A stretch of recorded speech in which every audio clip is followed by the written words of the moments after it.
Welcome to the Datafos Schema Registry video showcase. Let's say you have a system that consists of a publisher, a pub subtopic, a consumer and a BigQuery table. There is a predefined schema and the messages that fit it. The publisher sends messages to the pub subtopic, consumer pulls them and successfully writes them to the BigQuery table. After some time, the publisher updates the messages without notifying the consumer. When the consumer pulls the updated message and tries to write it to BigQuery table, an error occurs because the message no longer fits the schema. This is where the Schema Registry comes into play. So what is the Schema Registry anyway? Schema Registry is a component that offers structured storage, registration and upgrade of existing schemas. It validates the messages against the registered schemas and checks compatibility with previous ones upon schema upgrade. The supported data types are JSON, XML, CSV, Avro, and Protobuf. Our Schema Registry consists of two main components. The two main components are the registry and the worker. There are also two minor components, database, which stores the schemas, and a message broker, which has three different sets of topics: input topic, valid topic, and dead letter topic.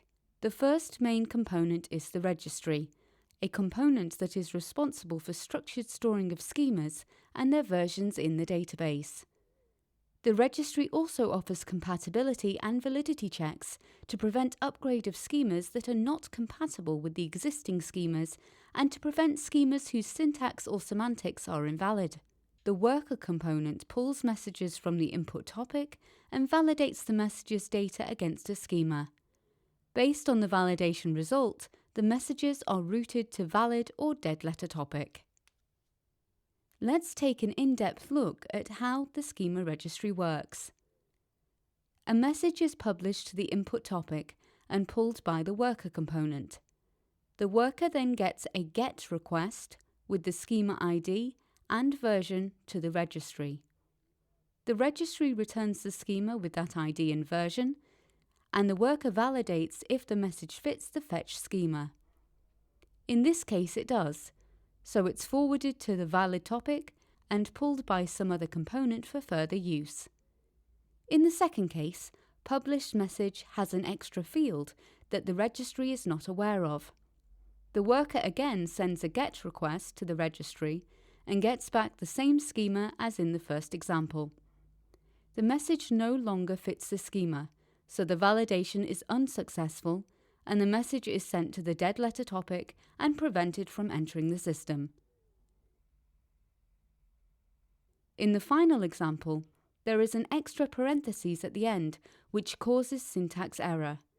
This means that the message is broken and the worker can send it to the dead letter topic without contacting the registry.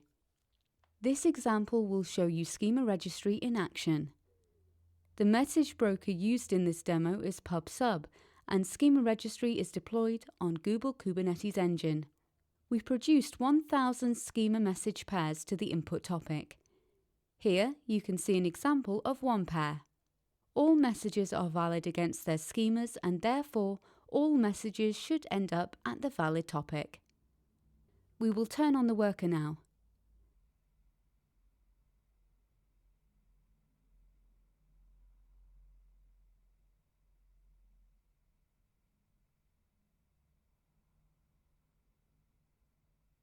After a few moments, it's up and running.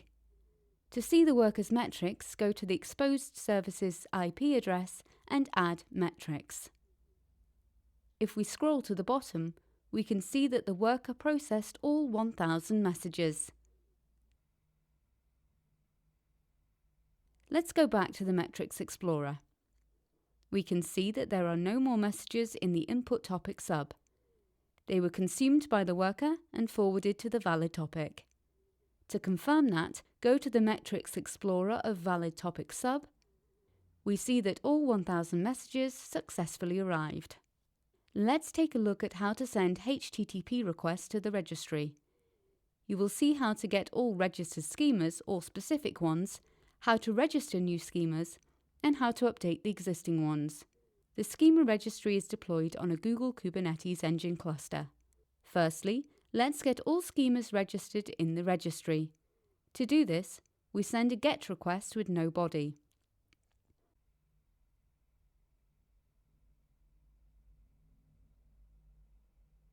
The response code is 200, and the body are all existing schemas.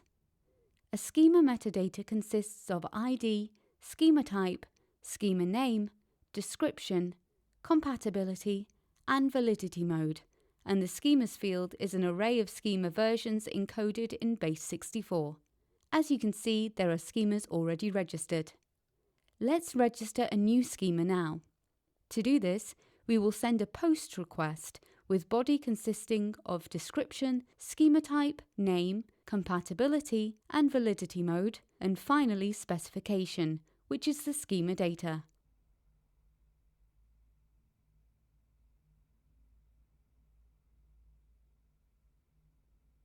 We can now send a GET request at the ID 19 and version 1. The request body is again empty, the response code is 200, and the body is specified schema. To get unencoded schema, add spec with the ID and version.